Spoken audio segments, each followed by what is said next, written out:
on a topic like this, there's much to cover, correct? We could hang out at weight loss for the most of the day. We could hang out at nutrition for most of the day. We could hang out what's going on in your gut and the big news today with the microbiota and with the gut bacteria and probiotics, prebiotics. You could just stay here for a while. So here's what my goal was when I put this together. I want to fuel the flames of motivation.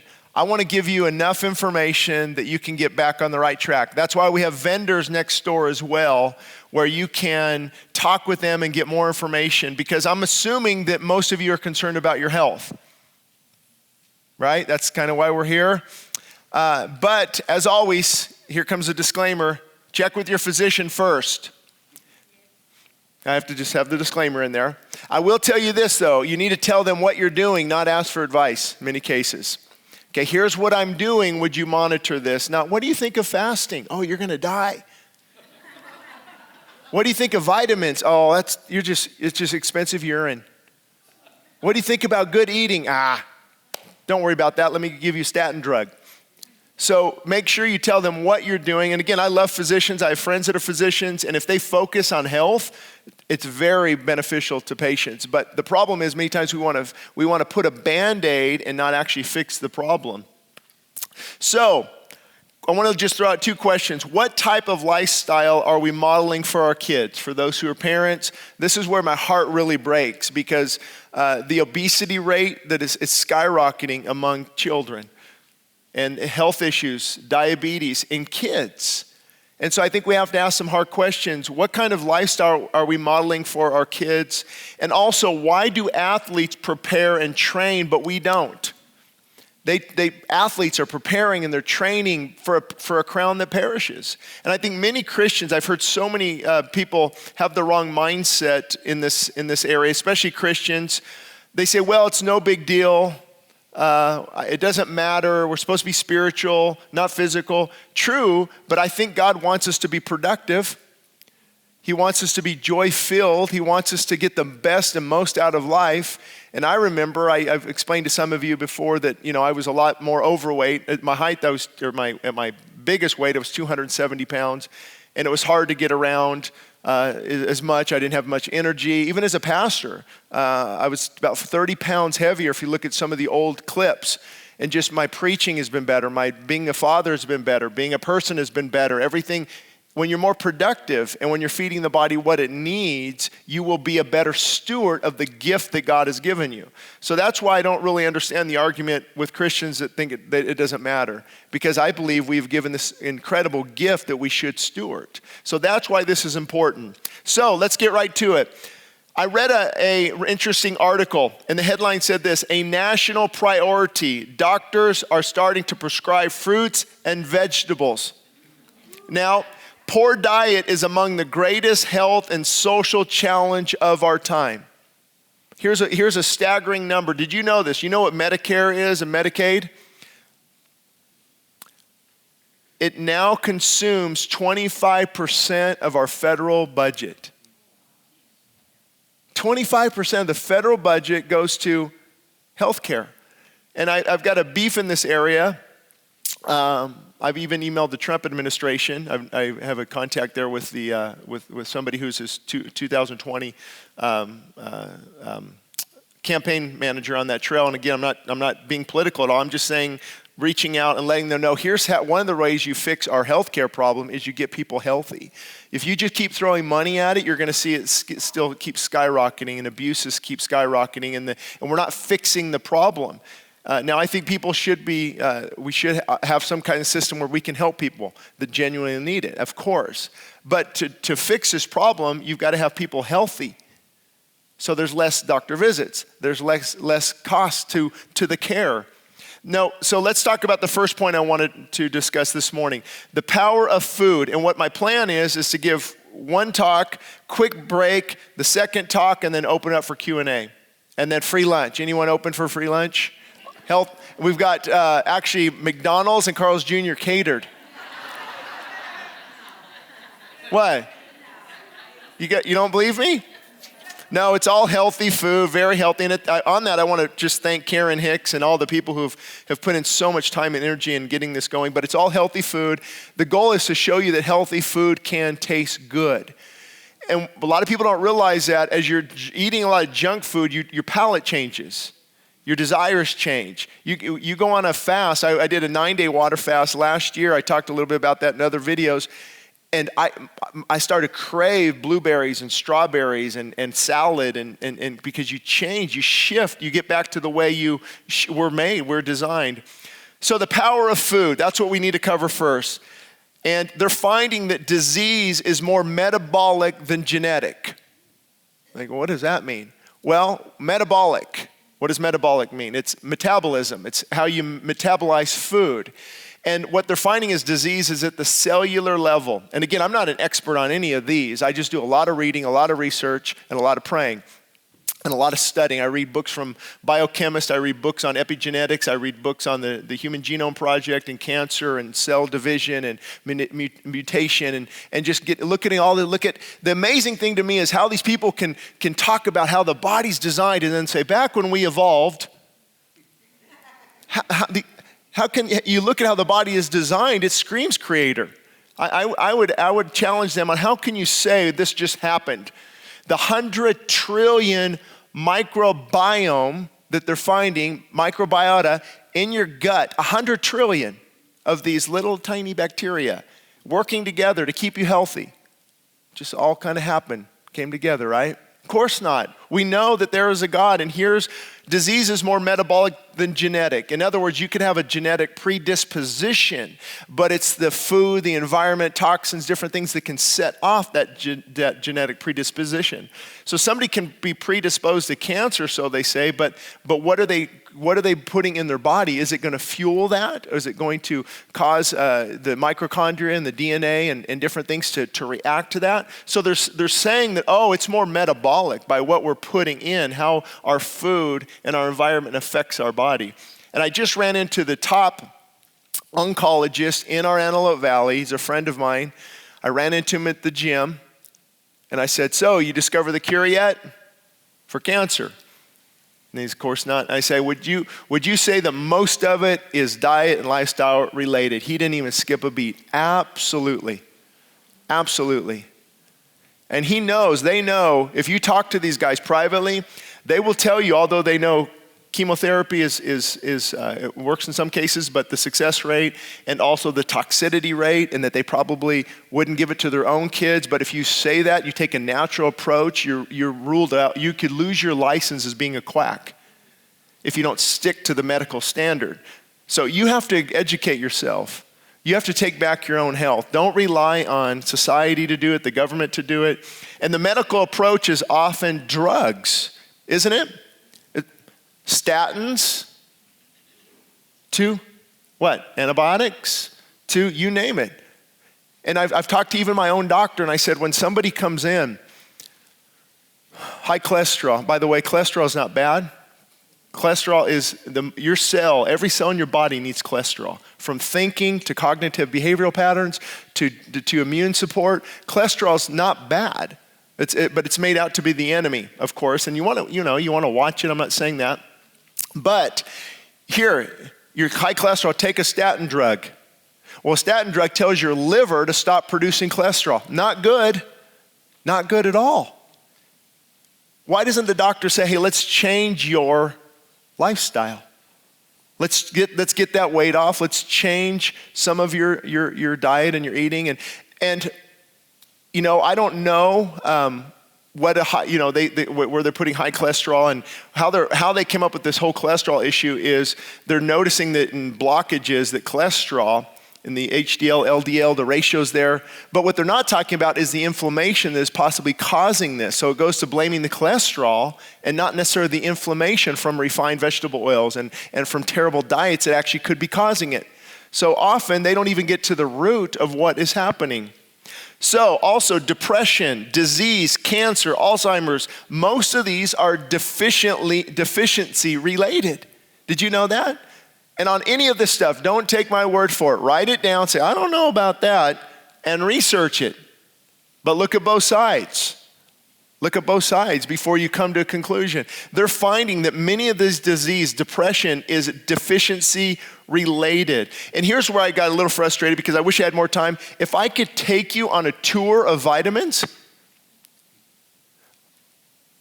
vitamin B1, thiamine, riboflavin, B2, niacinamide, or niacin, even better, B3, the B12. These are amazing vitamins. Coenzyme Q12, the coenzyme Q10, I believe it is, how it affects the heart, the health of the heart, allowing ATP to burn energy, to create energy in your body. And we're not taking these things that give life. And that I could have spent a whole hour on just that topic alone. So research that as well. I'm going to get to that in a minute though. So here's the whole point of what I just said. You need to take back your health. You need to take it back. Don't rely on physicians or dieting and all these things to take it back. You take back your health. So here's the big news today. You can even read a book. I would recommend Eat Dirt by Dr. Axe. And I'm so glad I read that book. Now I feel better about how much dirt I ate when I was younger. Because I was in construction, I was in the trenches and ditches, and I took in a lot of dirt. And you think, oh, wash up. We're actually too clean. These hand sanitizers out there, these different things, be careful. Be careful. They're finding that it's not necessarily, let your kids play in the mud. Let them play in the dirt. Let them get dirty because how God designed us. Here's interesting. You'll see this in all the big research papers, all the national WebMD and different places. Microbiomes. I talked about that. There's 100 trillion in our body. It's a massive community of microorganisms. You say, what's the big deal? They're finding that this probably has more to do with our health than anything else. Anything else. These little microorganisms, these bacterias that work in conjunction with your gut. Now you know why probiotics are big news, or prebiotics. Prebiotics are actually the food, fermented food on which the good bacteria feed. Probiotics is actually the good bacteria you're taking in. So take probiotics. What does that mean? That means you're feeding the culture of microorganisms in your gut. And they're finding that the gut, more than anything else, is responsible for your health. Isn't that amazing? I mean, people are like, all these doctors, I can't believe this. We missed it. And they're finding that this is what is how God designed us. This community of microorganism, it aids in detox. It helps with immunity, healthy gut. Have you heard of leaky gut? Oh, it helps with that. And that's what leaky gut is. That's a whole nother topic. But basically your gut lining is allowing food and different things to go into your bloodstream because the gut is not in a healthy state. Also, what about babies? Do you know why breastfeeding babies perform much better than formula? Because the microorganisms there. What about C-section? The babies aren't usually as healthy. Why? Now, I don't want to gross you out, so I'll leave that up to you, but it's more healthier for the baby to do a natural delivery because of the microbiota from the mother. So these things that people didn't know about many years ago, they're starting to find out. But isn't it interesting? It's how God designed us. And God-given food supports healthy microbiota. It promotes healthy bacteria. And I just heard this recently. It's like having ground cover around to prevent the weeds from taking over in your yard. That's what a healthy gut does. I mean, you can look at this from the rise in antibiotics. It's a huge, doctors say, take antibiotics, but they actually kill the good bacteria, the good microbiota, as well as trying to target the bad. And there's things that ciprofloxacin. If you look at the now 2 black box warnings on how it can actually change in the DNA, your DNA. I mean, this is from pretty serious stuff. So here's what happens. Food additives, chemicals, artificial sweeteners, all these things kill gut bacteria, the good gut bacteria. We need to go back to God-given food. So that's the big thing right now, microbiomes. And then have you heard free radicals? Okay, what is this all about? Well, disease is often at the cellular level. Disease is at your cellular level. See here, that's a good picture here. You've got, ionizing radiation, basically X-rays. Isn't it interesting that the people who designed and created the X-ray machine all died of cancer from the body, the toxic environment, smoke? So in other words, you add all the stuff that's going on, and you add in a terrible diet, and you have DNA damage. So what is a free radical? It's basically what the name tells you. A free radical. What about if they said, hey, we've got some free radicals running around the streets of Los Angeles or around your street. Would you lock the door? Of course, they're radical and they're free. It has to do with the protons and the neurons and different things. But what happens is the free radicals are going out of control, and an antioxidant from food stabilizes that free radical. And I think we have another picture up there, I think, if we can find it, one more on the DNA or the free radicals, antioxidants. So we'll see if that pops up. There we go. See, here's what happens. The free radicals are damaging the cell, but the antioxidants are going and linking up with the free radical and neutralizing it. So yes, you have free radicals. That's how we live. God designed us that way. Exercise actually creates free radicals. Your body toxins, when you eat, toxins, but you take in antioxidants. Well, where can I find those? Take a guess. See, last time I checked, it was Captain Crunch, Pop-Tarts, but basically everything down the middle rows of the grocery store. Now, you know I'm being facetious, right? God-given food. That's why you hear these big words, flavonoids or resveratrol. Resveratrol, they say red wine is great, it has resveratrol. No, bypass the alcohol and just have the grapes. Resveratrol. Resveratrol. What is resveratrol? It's an antioxidant. We're hearing of turmeric, curcumin. What is this? Antioxidants. All these things that are healthy for the body. So look at the typical American diet. It just alarms me that we don't just drop dead, including myself 25 years ago. Nothing nutritious. And if we get something nutritious, here, put a little broccoli on my plate. It's limpy. It's probably been sprayed. It's probably a GMO. And I might try to get a little bit of that in, but give me the big plate of potatoes and all this and pasta and bread. And I'm going to get into that in a minute. So here we go. So free radicals, that's why it's very important. The power of food. I'm still on this topic, the power of food. And there's something in plants called phytochemicals. Phytochemicals are what protect the cell. So here's what happens.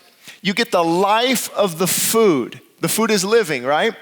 I'm just showed my kids this week, I'm growing some alfalfa sprouts. Put water in there. Guess what? You try that with Captain Crunch. You water it for the next year, and you see if you get anything but mold. You might not even get mold. I mean, that stuff can last for years and years and years. See, there's no life in it. There's no life. It's all death to the food. So it gives no life to the body. So the body's trying and working and taking whatever nutrients it can and absorbing. And they're thinking of osteoporosis, pulling calcium from the bones. Why? Because it's not getting enough. And so the body starts, I can't believe that we are so fearfully and masterfully made that the body is actually able to cope in this environment temporarily. So man-made chemicals damage the cells. That's what you need to know. Living food versus dead food. So I'm going to get right to the point. Most of you know this, but how often do we need to hear it again? Often. The whole point, okay, choose life-giving, God-made food, not food designed in a factory. That's the first start. And it's hard, isn't it? Because there's a mango stand on every corner. No, there's Panda Express and Burger King, and there's something on every corner. So here's what I believe is happening. And we're looking at this disease epidemic, the power of food, and this is for meat and dairy lovers. There's a lot of protein hype out there that you need a lot of protein. You can get a lot of protein from beans. You can get a lot of protein from other areas. This protein that you need so many grams and you're going to die if you limit that is just not true. Now, before you get upset at me, I'm not against meat and dairy. What I am against is unhealthy meat and dairy. Now, Now, again, there's views out there. If I could list up, I could probably fill this row or this first step with different diets out there and different opinions. Well, I don't think you should eat that. Well, I think you should eat this. Well, you should go raw and not cook anything. Well, you should cook but only use this. But you make sure you don't only use stainless steel and not Teflon, and that's all good advice. I'm not saying that's not. But then someone else says meat and dairy and keto diet, and what do? Well, here's what we know. Unhealthy meat and dairy is toxic if you factor in growth hormones, antibiotics, drug residue, pathogens, worms. You know there's worms in pork sometimes. Biotoxins and carcinogens from the packaging as well as the cooking. So we know that. That's not debatable. And then if high levels of sugar, such as high fructose corn syrup, are added to, I call the terrorism team. There's a team that's the terrorism team that's called to terrorize your body. So if you add that, not to mention the fake sweeteners, and you add to that refined vegetable oils, and you add to that the failure to fast, give the body a break, you add to that inactivity, you can see what is happening. This is why society is falling apart. How God designed us, the pattern is not being followed. There's an interesting book, Counting the Many Ways Sugar Harms Your Health by Nancy Appleton.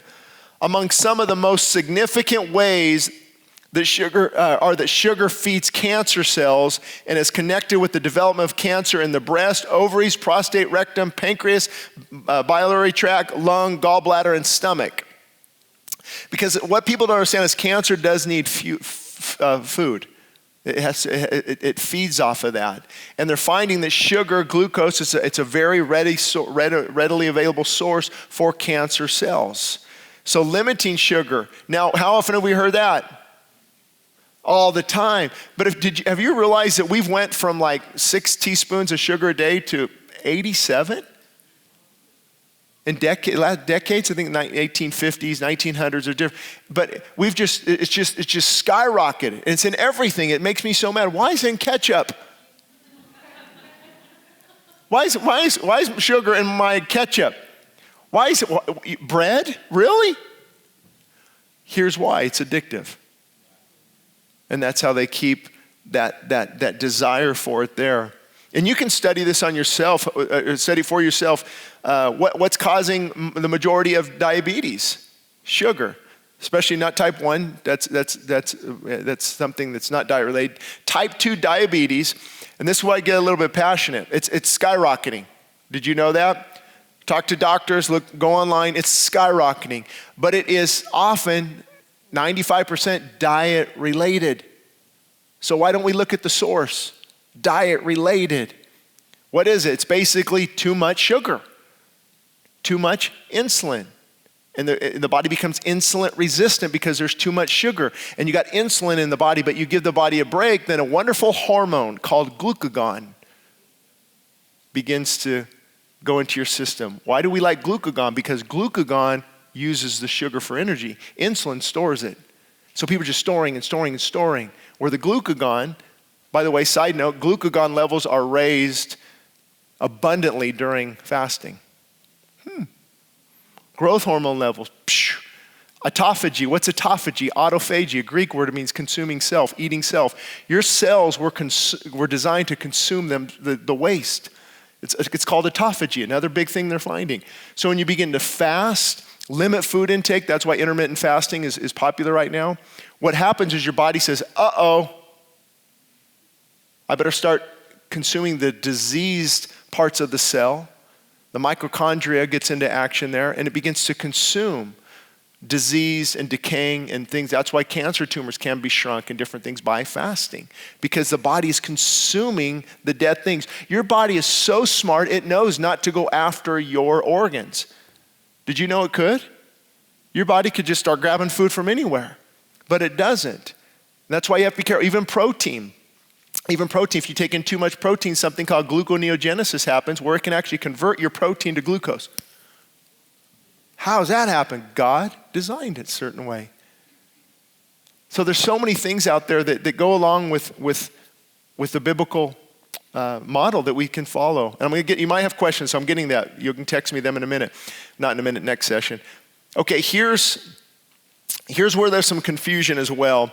I wish I had more time to talk about this. On GMOs, Emmer Chiropractic I saw next door has a good handout you can grab on this. It goes into a lot more detail, I'm sure. I haven't read the whole thing.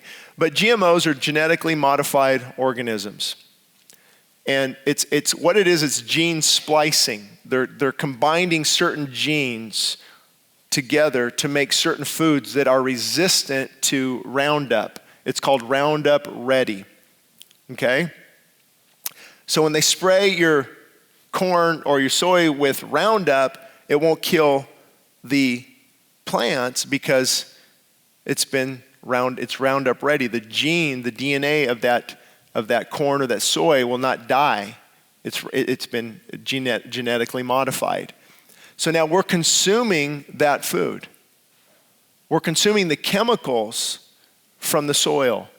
We're consuming that on a daily basis. That's why it's so important to get back on track with our health, because it's a battle. Now, here's the encouraging thing. People say, they freak out sometimes and get way obsessed. I'm not into getting obsessed about health and fitness. I'm into getting passionate about it and having it be a priority. Of course, we trust in God, but God has blessed America, I believe. We were the healthiest nation in the world. Did you know that? We used to be the healthiest nation in the world. And then what happened? GMOs, food alterations, chemicals, all this stuff began to change our food. And now we go from the healthiest to the sickest. I mean, I hate to burst people's bubbles, but you go to Africa, they're not as sick. You go to different places, they're not as sick. They might be malnourished. That's a different point altogether, but they're not sick. So here's the first takeaway.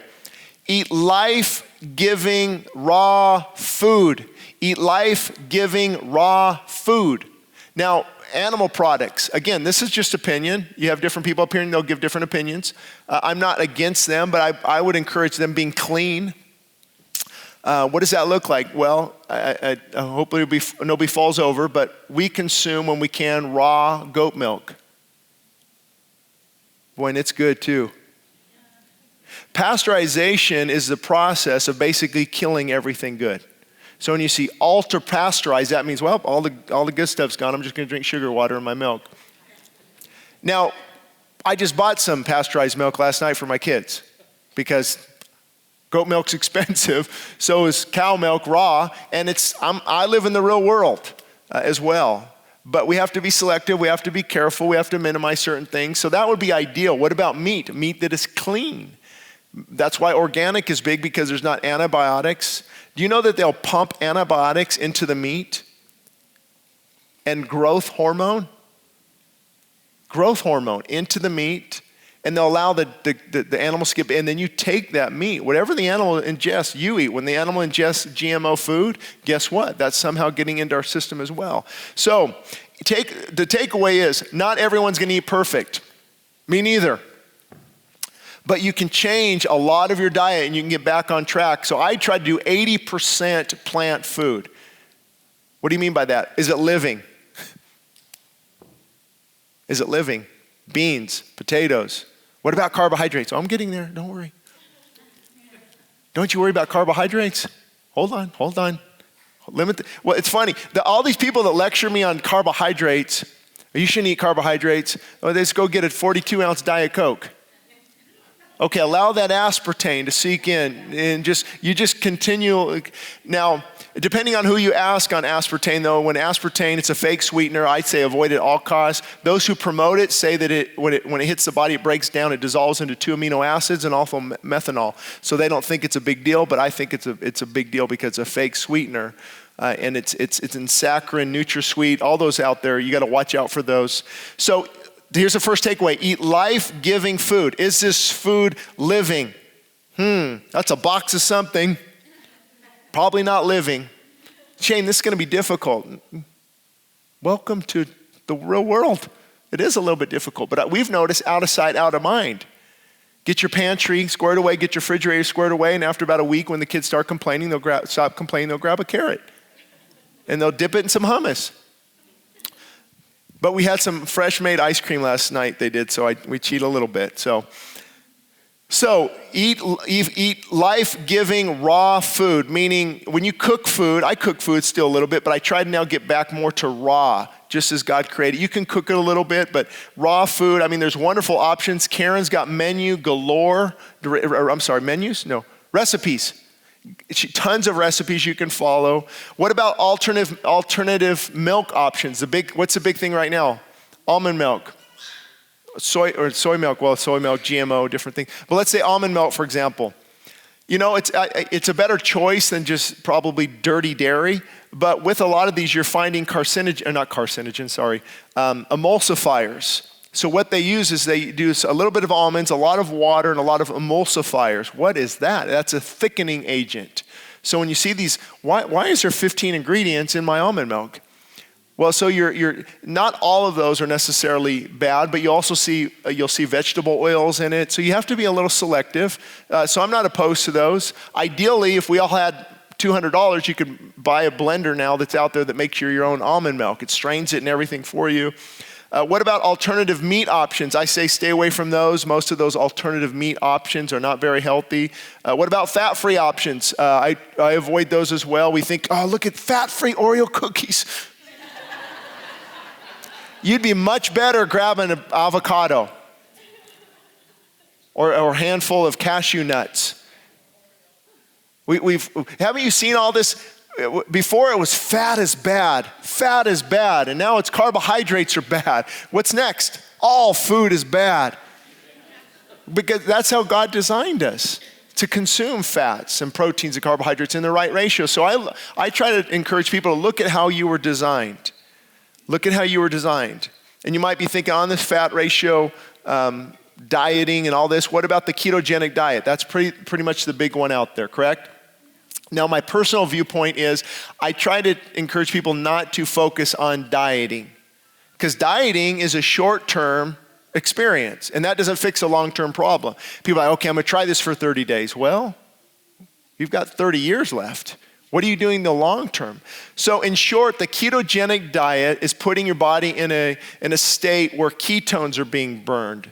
What does that mean? Ketone bodies are fat. We're using fat as fuel. So once you limit carbohydrates, glucose is stored in the muscle in your liver. Once you start to limit those and your body's running out of glucose, where is it going to get the fuel? Fat. By the way, fasting gets you right into ketosis a lot quicker than ketogenic diets. Just a side note. So people are following this diet where it's, now I can eat tons of steak and butter, depending on the butter. Some butter's good, with grass-fed butter or ghee. G-L-G. Yeah, ghee. There's things out there that are good in moderation and things, but if all they're consuming is fat, I don't see how that's how we were created. I don't see, look, potato bad, sweet potato really bad, Ezekiel bread really bad, that I can't avoid. I just have to have fat and meat. I don't see how we are created that way. However, and I'm going to get to this in a minute, I think people need to design a program what's best for them, because I've seen ketogenic types diet work very well for those, especially if they're sick, especially those diabetes. Dr. Jason Fung has a book entitled The Complete Guide to Fasting. And I like about 90% of it until he starts saying, when we evolved, they just explain how wonderful the body is, and then when we evolved. People don't want to admit there's a God. There's no way this could all happen on its own. So I'm going to get on a tangent if I don't get back on track. So anyway, he talks about how he's getting people off of diabetes completely on ketogenic diets, which makes sense because they're limiting now the sugar intake and the carb intake. And that's basically what's the big deal with carbohydrates? I'm jumping way ahead here. God designed us to do what? Basically sit on a desk and do a computer all day, right? Oh, he didn't? That's what's wrong. We are designed to do what? I love people, they park in the handicap spot at the gym and then they'll walk in and go on the treadmill. Like, never understood that one. But we are designed to walk. to move. So, and sometimes I'm intentional. I'll park on one side of the mall knowing I need to go to the other side because we're designed to move, designed to walk, designed to get out of in your house and garden and move around and serve people. That's why I love the ministry we have here, the hospital homes. We get out, we serve people, we move. We are created to move. And when I was in construction, we were putting in pipeline. It was a hard job. I would shock you with how many carbohydrates I consumed. Probably 500, 600 grams of carbohydrates a day. Huge bowl of pasta, and I couldn't gain weight. Why? Because I'm utilizing that energy. So see, the problem isn't necessarily the carbohydrate. It's the type of carbohydrates, of course, and we can get to that. For example, just normal bread, white bread is going to spike your insulin level the same as a soda would on the glycemic index, and that just more fat storage, more insulin. So it's about us moving and being more active. And what happens? We come home, we sit at the computer most of the day, we go to a job, we sit down, then we come home and put our feet up and watch Netflix. And we're burning a lot less energy. So what's the bad guy? The bad guy's carbohydrates. No, the bad guy is not moving. And isn't it interesting? I ran into a guy, I could not believe this. He was like 86. And he's at the gym, he's on the bike, I'm like, you're 86? I honestly would have guessed late 60s. He goes, yeah, you got to keep moving.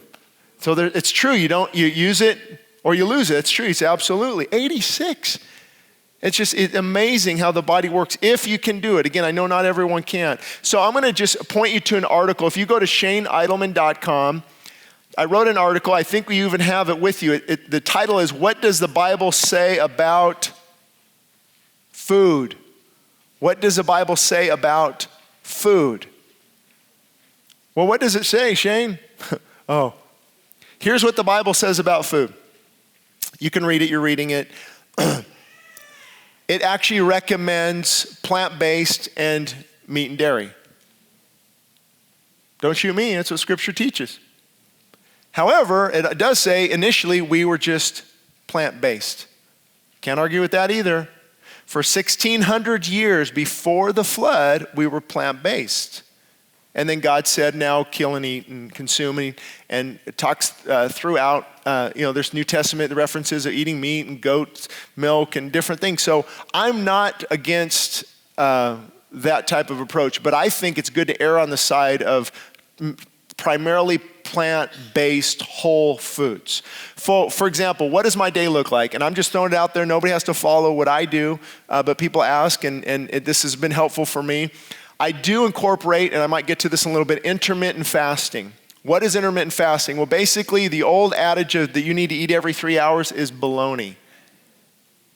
You need to eat every 3 hours to keep the metabolism going, where you also keep putting toxins back in, and the body doesn't have time to rest.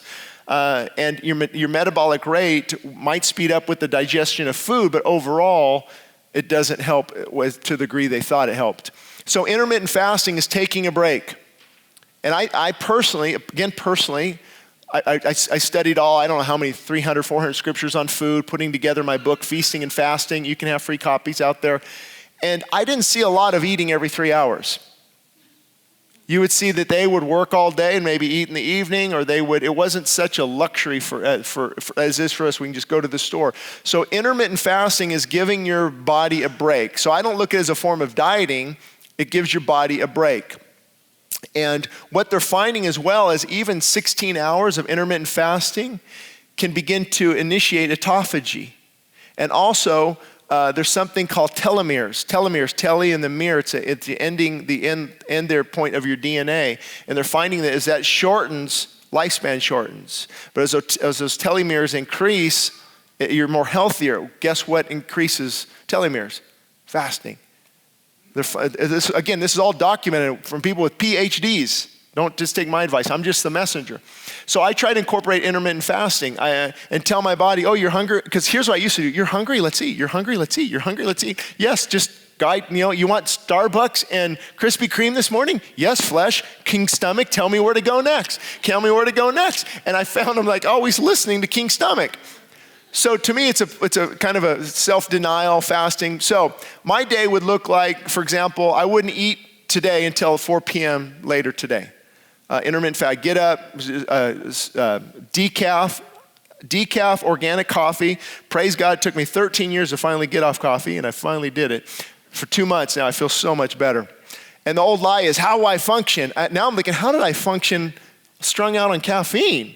Now you get up, your body is well rested, you want to get up, and you're not as tired, you're not as sleepy. Anyway, I don't want to convict half the audience, so I'll get up, have that, and then I'll actually do a lot of reading, study. I'm up by 4:30 in the morning, I read, study, prepare for my message, and then I'll go out on a walk or I'll exercise. And then the day begins after that. And then I just stay busy, and then I don't eat till around 4 o'clock. A lot of water, during that time, maybe some sparkling water. That's what I brought here. It's sparkling water with a little bit of cranberry or something, organic cranberry, just a little bit of it. So the hardcore fasters will say, that's not fasting, and they're right. Because autophagy kicks in when there's no calories. Even if you consume a little calories, your body goes, oh, there's a glucose, let me use that instead of the fat for fuel. So that's what I do, and then usually around 4 o'clock, a huge salad. We're talking whatever you can put on that thing. Cucumbers, tomatoes, green, come on, you don't need a lecture on this. So huge salad, maybe a little chicken breast with that, avocado, and then later in the day, I will have, maybe not later in the day, maybe an hour later or 2 hours later, handful of nuts, maybe an organic protein shake with plant-based protein powder with raw goat's milk. If you have sweetener, use Manuka honey or cacao. I think that's how they pronounce it, the form of chocolate. And here's the interesting thing. People say, oh, that's so hard, that's so rigid, I can never do that. Once you develop a pattern, it's actually very easy. It's very easy. I'm not being led astray by I gotta have this, and by the flesh and wanting to eat certain foods. So it actually gets pretty easy. It's not difficult at all once you get in that pattern. Now, do we do that perfectly? No, of course not. Do I make mistakes? Absolutely. But the key is to make more decisions, more good decisions than bad decisions. Now, I'm gonna go through this quickly because we don't have a lot of time. But the vitality of vitamins. Here's the truth about vitamins. When you eat a food, the food, it's pulling from the soil. And our soil is polluted. The soil is not as nutrient rich as it used to be. So I believe in taking vitamins. You can even look at this, a timeline of vitamin medicine, how it used to help everything from alcoholism to polio to cancer to psychotic issues. Did you know that? When you're deficient in magnesium, just Google it. When you're deficient in certain vitamins, just look at what happens to the body. So all these deficiencies, I don't know if you can't even do this, but if you could, they found before if you take vitamin C intravenous drip, that it's just as powerful can be as chemotherapy. If somebody can do that on an ongoing basis, try going to the hospital and say, hey, no, just don't give me that drip, give me a vitamin C drip. It will never happen. But they're finding how powerful vitamins it is. And I mentioned the coenzymes, Q10, it's called ubiquinol, how that's so vital in your energy. Vitamin C, here's the benefits. Ready? It's a strong antioxidant. Remember we talked about that. It protects the cells from harmful free radicals. It's necessary for the growth, development, and repair of all body tissues. It involved in many bodily functions, including the absorption of iron, the immune system, wound healing. I can keep going. What about B complex? Cell health, growth of the red blood cells, energy levels, good eyesight. Anybody's eyesight failing? Healthy brain function, good digestion. It goes on and on and on and on. So that's a quick second takeaway. Supplement your diet if you can. Supplement your diet if you can. Start with the basics. You don't have to get crazy, just the ones I read. If you can take a good multi-mineral vitamin, probably not the one from Costco that has fillers and binders and it's been heated, but find a good vitamin that will deliver you the right amount of nutrients. Now here's another thing though, the RDA, the recommended daily allowance, is completely way low.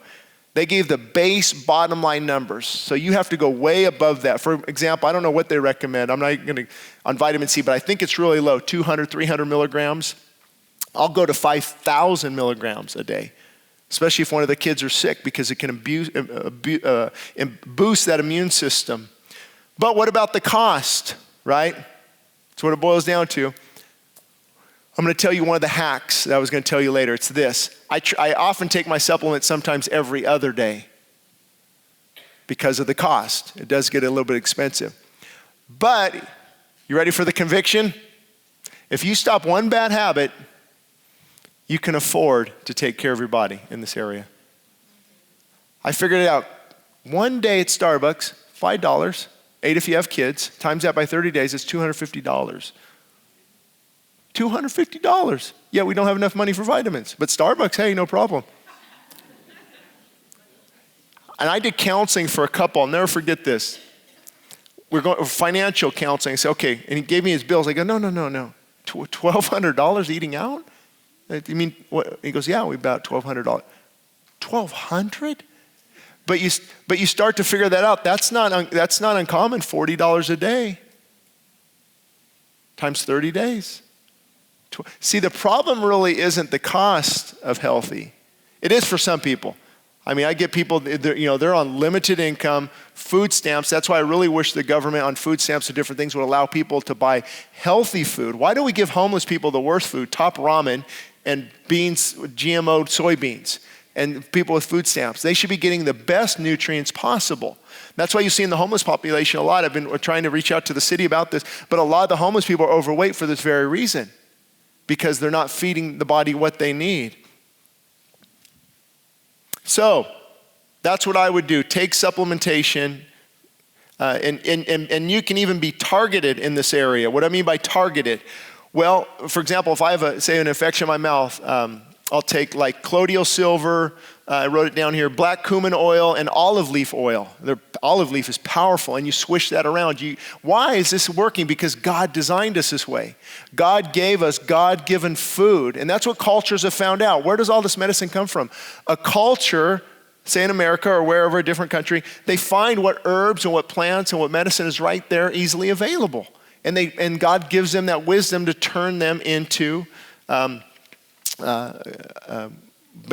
healthy benefits and antioxidants and things like that. So again, though, this is a good reminder to talk to your physician. Okay, I don't want you leaving here thinking that you can just hit this on your own. You want to talk to your physician. And then we're going to take a bathroom break in just a minute, but I want to start the whole thing of weight loss. Anybody interested in this topic?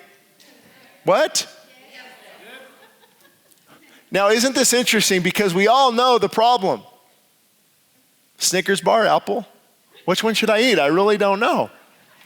And again, someone who struggled with this in my past, and it's still knocking at the door. If I open this door, this lion will jump right in. Well, let me break it down for you. And also remember, just because somebody is skinny doesn't mean they're healthy. It can be malnutrition. I mean, I knew in the gym industry, people who were skinny, they looked in good shape, but they were snorting crystal meth and stopping by Carl's Jr. and drinking Diet Coke. No wonder they're skinny. So, drugs and different things can play a role. So weight loss, let me tell you this up front. It's a lifestyle. Did you hear that? Hello? This is a lifestyle. One more time. This is a lifestyle. Okay. Why are you saying that? Because people say, I'm gonna try that for 30 days. You can't go back to Captain Crunch in 30 days. It's like now I look like The Rock. Now I can go back to, you know who that is, right? Dwayne Johnson. He's doing more than just eating good. I'll tell you that much right now. Yeah, it's called injections, probably steroids. I better edit this part out, sorry.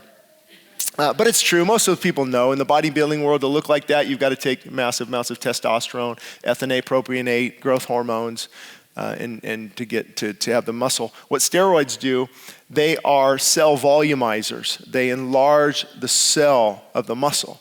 Then growth hormone, though, actually will add more cells, muscle cells. So that you're seeing this, and that was even back in Arnold Schwarzenegger's day, that they would take that. They take things like Dianabol, Decadurable, and Anavar, Anadrol, and these are steroids that really build the body up. I got caught up into that for a while, and boy, does it make you strong, but it makes you very moody and aggressive as well. It's not good to play around with how God designed us. So how is fat stored? I think we all know. Ready? What's a calorie? Energy. So when I take in too much energy and I don't burn that energy, what happens? But that's how we were created. We're actually created for the body to put on fat. And then I believe in seasons of famine, the fasting, that fat can be utilized. I'm going to give you a shocking illustration here. Just guess what the longest water fast ever was. Water only. 385 days. No, Shane. 450-pound man. Why? Because he had enough calories stored as energy. It was done in Scotland. Research it. He dropped to 185 and then gained back 10 pounds and maintained it. They gave him supplements, vitamins, minerals, and water only. But see, the big lie is out there, you'll die after 3 days. No, it's because God designed us this way. Even right now, I bet I have, you take 20 pounds of fat at 3,500 calories. I've got 70,000 calories right now I could just not eat and burn 70,000 calories. You say basal metabolic rate of 2,000 if I don't stay active. How many days could I go? Technically, 2,000, 10 days is 20,000. I could go a month almost.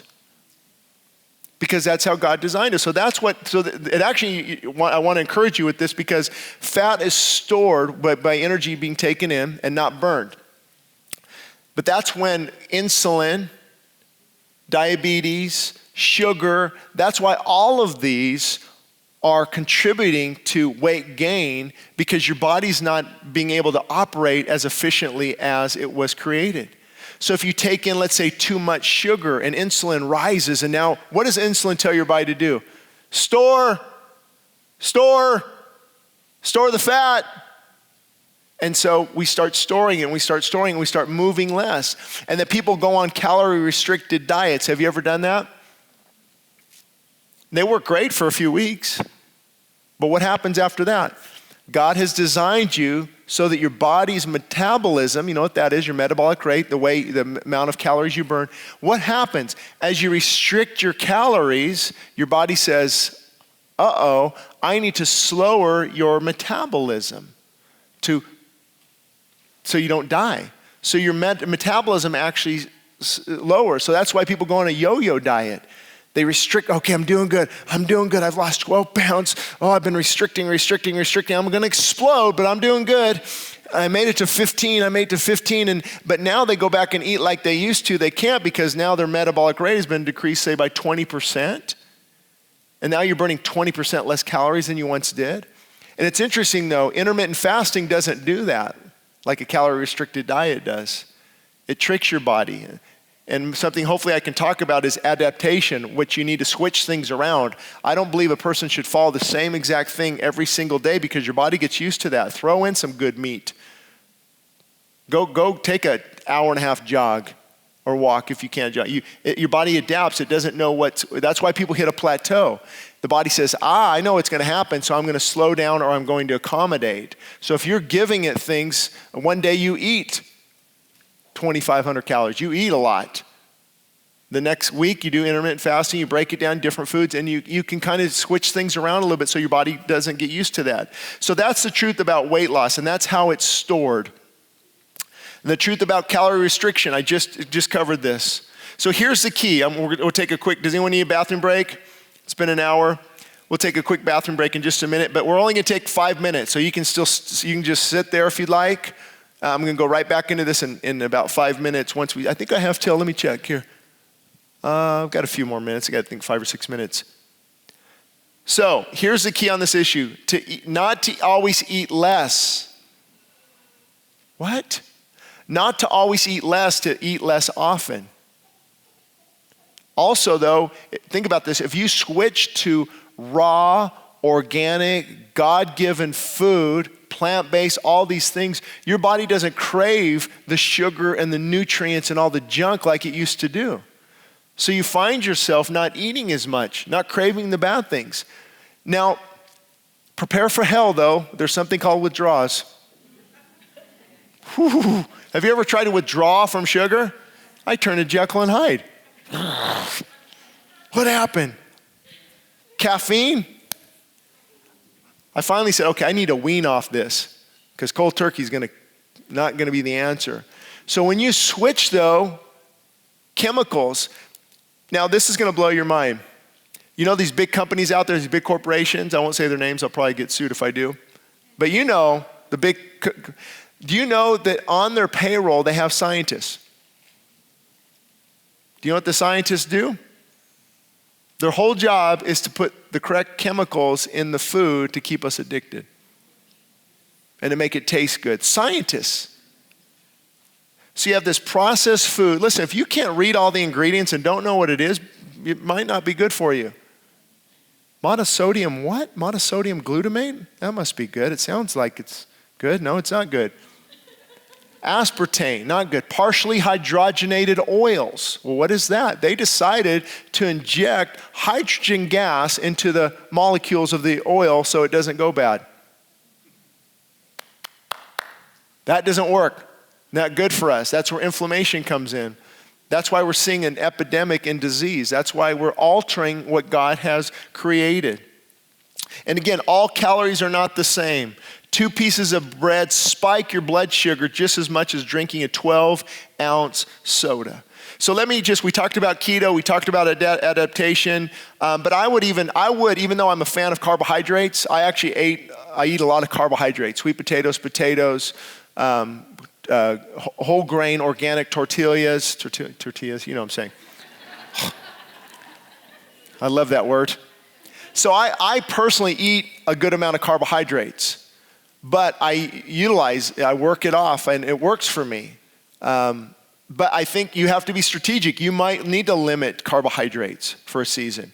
You might need to look at a ketogenic approach where it's avocados, it's nuts, it's seeds, it's maybe some healthy fat, some healthy dairy, some healthy meat. And you might need to do that for a season to break your body out of that. But I don't know how a person can live on a ketogenic diet forever. That doesn't make sense. Now also, but again, I look at it from a biblical perspective, not an evolutionary perspective. I believe that God gave us complex carbohydrates, potatoes, the beans, the rice. Why? What's the chief source of energy for the human body? The ketogenic fans will say ketones, ketone body's fat. No, I don't think that's the primary source. I think if you look at glucose and how easily it's assimilated and how quick it's stored in the liver and muscle and then how quick the body uses it, I think the chief source of energy for the person is carbohydrates. That's the chief source of energy. So we want to remove that completely from our diet. I don't see how that's going to work. So we have to be careful because we don't want to limit carbohydrates if we don't have to, but again, some people do need to do that. And that's why it's hard for a group like this, for sure, because there's so many different needs out there. For one person, I would say absolutely ketogenic. Go fat, good fat, go dairy, meat, and limit your carbohydrates for a season. We've got to get you off that insulin medication. We've got to get you losing some weight. We've got to get your body adapted definitely do that. I would not go against that. But if it's somebody else who maybe that isn't the issue, they just need to start moving more. And as they're moving more, and carbohydrates work well for them, but not a lot of carbohydrates. Think about this. When I said I eat a lot of carbohydrates, I don't eat anything though at 8, 9, 10, 11, 12, 1, 2, 3, or 4. So at 4 o'clock, I eat 2 potatoes. If you look at that over the course of the day, that's not a lot of carbohydrates. I'm getting mainly from the salad, cucumbers, the tomatoes, whatever you can put on a salad. The cabbage, the benefits of cabbage are amazing. What about fermented food? Sauerkraut.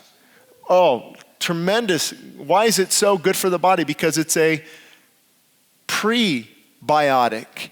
What does that mean? Food for good bacteria. Man, you throw a double-double down this, your gut bacteria is like, what is this? What's this chemicals in this process and this additives and this sweeteners and this sugar? And you know artificial sweeteners? Why is there, I just bought some pepperoncinis, I put them back. Why is there artificial coloring in my pepperoncinis? Remember this, never forget, most of those places out there are profit driven. You have to do the study, you have to protect yourself. They're profit driven. They're not concerned about your health. They're concerned about the profit, the bottom line there, and pleasing the board of directors. And that's why they have scientists on staff. That's why they're jumping on all the new crazes. And just because it says organic doesn't mean it's organic. Or it doesn't mean it's necessarily good. I mean, I love my kids, and I go, Daddy, can you pick us up the organic Doritos? They're organic.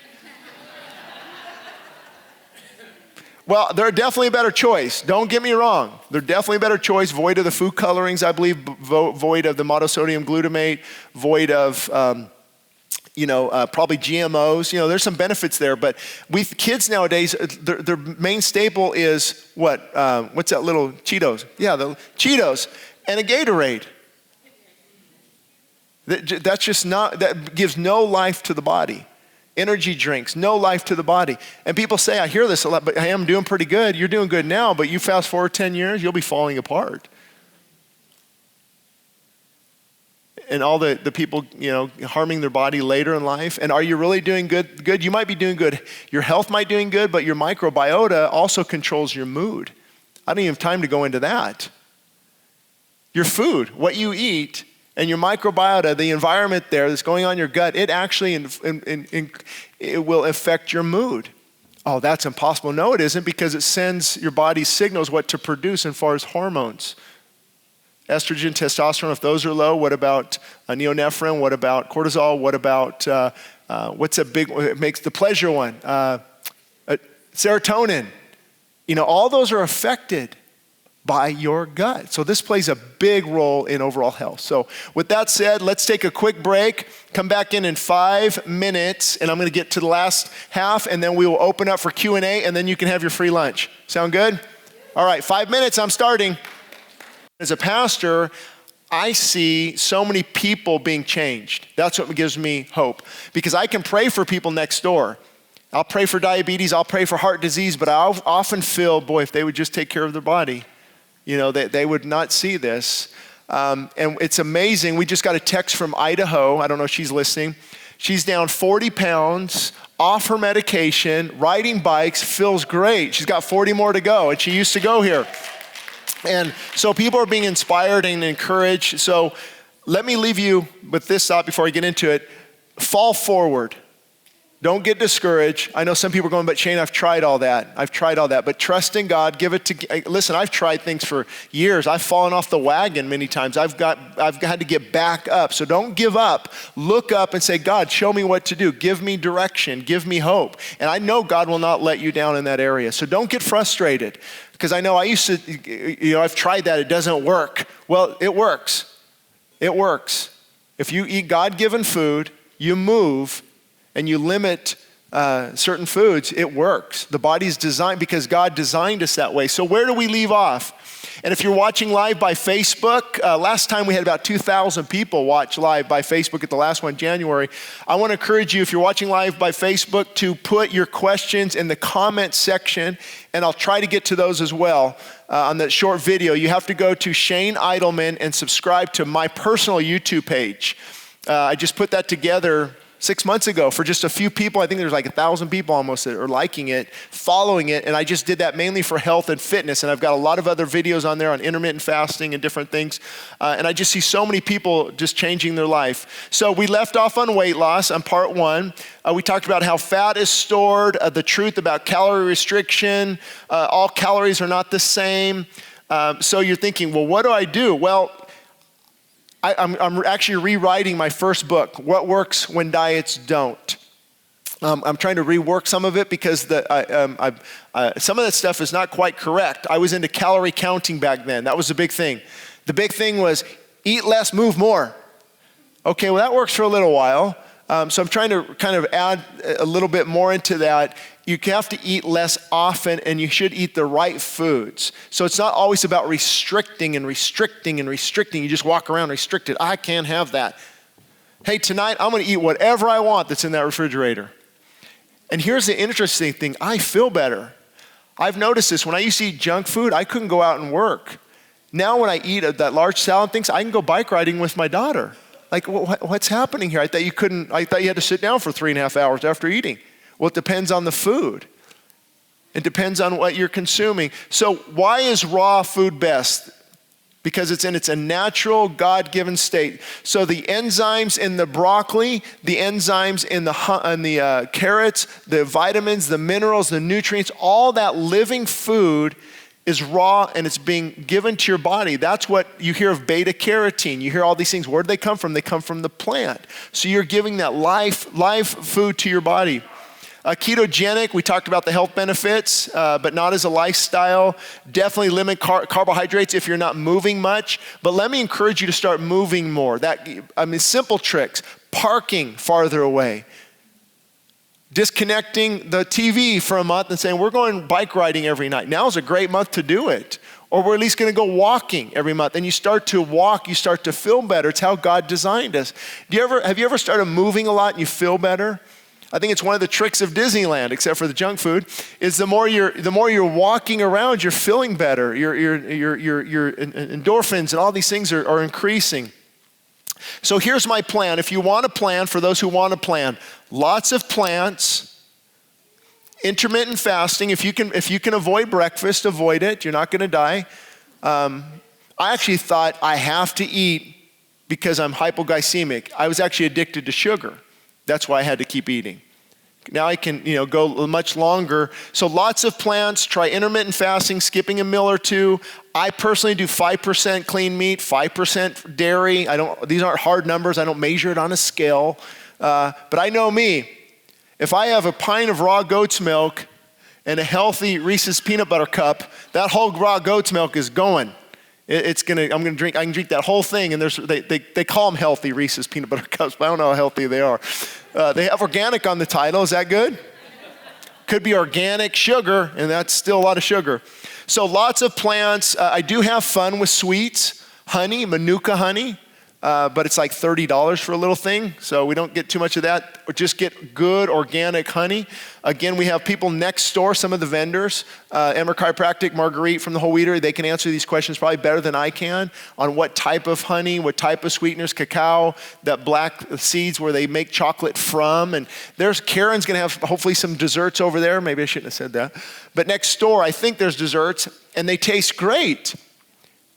And you will change, trust me. If I had a Chip Ahoy, I don't want that as much as a healthy cookie with oats and fiber and bran and some chocolate. And I want that cookie more. And you might say, that doesn't make sense. Right, because I used to be addicted to the junk. So when you're addicted to the junk, here's what else you're addicted to. People don't realize the chemicals.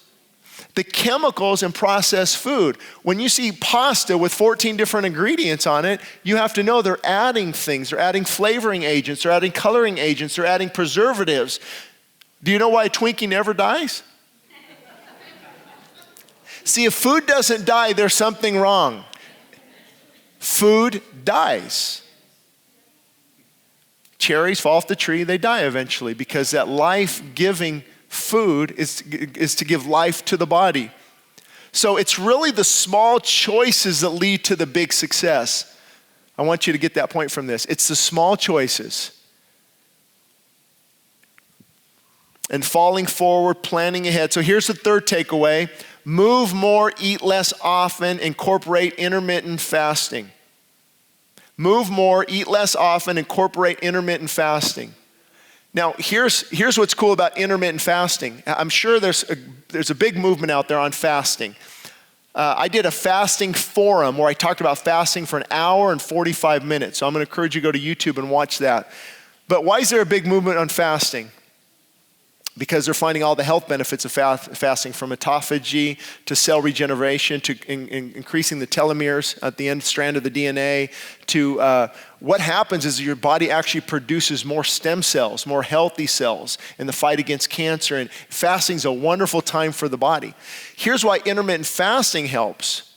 Because now your body is prepared to go into longer term fasting. So if you're ever wanting to water fasting for a good 5 days is you really start to hit benefits at 5 days of water fasting. And just a side note, you don't get hungrier. Once you get past day or 2 or 3, you can cook dinner for your kids and you can take it or leave it. Your body really, because, what's the gremlin? I think that's the hunger hormone gremlin. That is, it comes on strong and then it decreases, and comes on strong and decreases. So gremlin doesn't keep increasing. So back to my initial statement, rabbit trail here. Intermittent fasting, avoiding foods throughout the day, in the morning, possibly at lunch, and then healthy God-given food prepares your body for the fasting. Why is water fasting so difficult? Let me tell you why. You ready? Because most people are withdrawing from chemicals and stimulants and addictive substances. It's not the food itself or sugar. They're withdrawing. So like, oh, my headache, I can't get through this. What's going on? What's happening? They're withdrawing from the chemicals and different things. So it's not necessarily the fasting, it's the withdrawal process. So start withdrawing from bad food, move more, eat less often, incorporate intermittent fasting.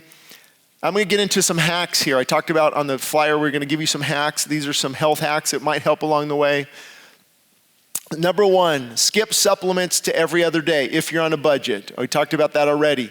Number two, use a different store for cells. Look for cells. Is eating healthy expensive?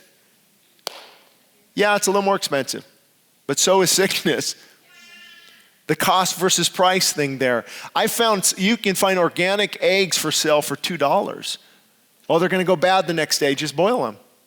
And even eggs on the expiration date can go longer. Bananas, avocados. I don't go organic on those all the time because they're not sprayed. You take the. I spent what's that? Aldi. I got a huge box of avocados on sale with bananas for like $13. Huge box. And so you be a little strategic with that. There's sales out there. I just went to and I looked at Smart and Final. So the next time somebody says it's too expensive, tell them this. 25-pound bag of pinto beans. 25 pounds, $11. That will last for like 3 months. So we have to make sure that expensive is not an excuse. Oh, it's too expensive. Well, yeah, so's Starbucks, but you continue that. So's McDonald's, but you continue that. So's Chick-fil-A, but you continue that. So's the popcorn and soda at Cinemark, but you continue that. How much are you going to spend eating at Cinemark? $48? It's expensive. So we have to get serious about this. Here's a biggie. Here's a big hack. I've always tried to do this. Don't go shop hungry. When do you go shopping? After you ate. Then you can be very strategic. And on that note, oh yeah, we'll get to that in a minute. On that note, I have copies of What Works When Diets Don't and Feasting and Fasting. Free copies. I wrote those. They're out in the foyer. You can grab that. Or you can download them at our church website, wcfav.org, and send those out to friends. We had somebody put them all as free downloads. All my books are there as free downloads if you like reading on your phone. I don't. I need something to hold. It took me a long time. You got to go online. No, just don't people want to hold books anymore? I'm done looking at the phone all day. But I guess people want to still read online. So also, here's a hack that's helped me a lot. Plan for the long haul. Mental. Yes, it's going to be a long haul. I was just talking to Pastor Sean. The body doesn't get healthy tomorrow. I've never seen anyone go, okay, I've just changed my diet. Man, I feel great. I just changed it yesterday. They usually feel like garbage. They don't feel great. I remember getting off the caffeine, my eyesight started to come back after weeks. My back injury, my back hurt more. So your body often takes time because there's billions of cells.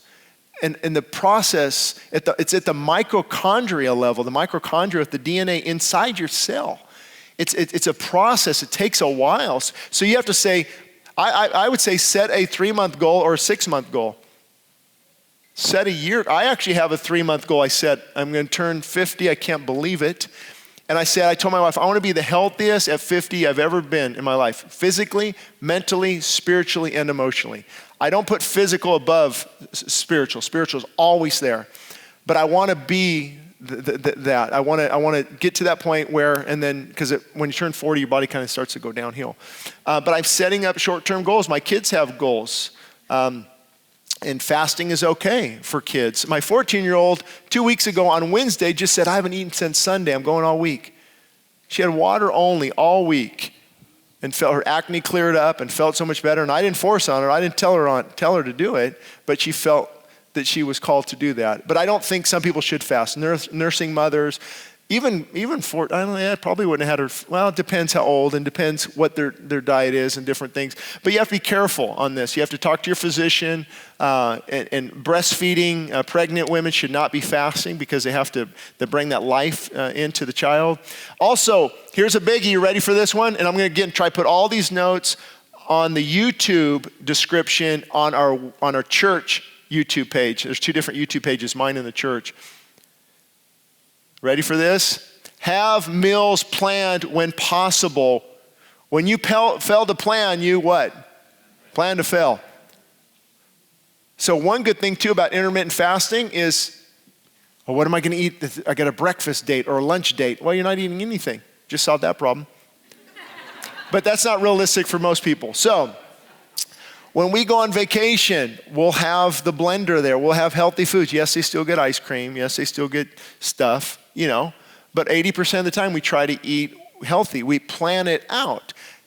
Hey, we're going to this party tonight, a kid's party. Well, guess what? I'm planning on eating before that. So those buffalo wings and French fries don't look as appealing. You're planning ahead. What about planning meals ahead? I've got my daughter now, I give her $10 a week. She cuts up all the vegetables, and we have all these mason jars in our refrigerator, 15 mason jars. And you pour it out, there's your salad. Already done. Because it does take time to eat healthy, doesn't it? So you're pre-planned, everything is planned out. Do they still go to In-N-Out Burger? Yes, they do once in a while.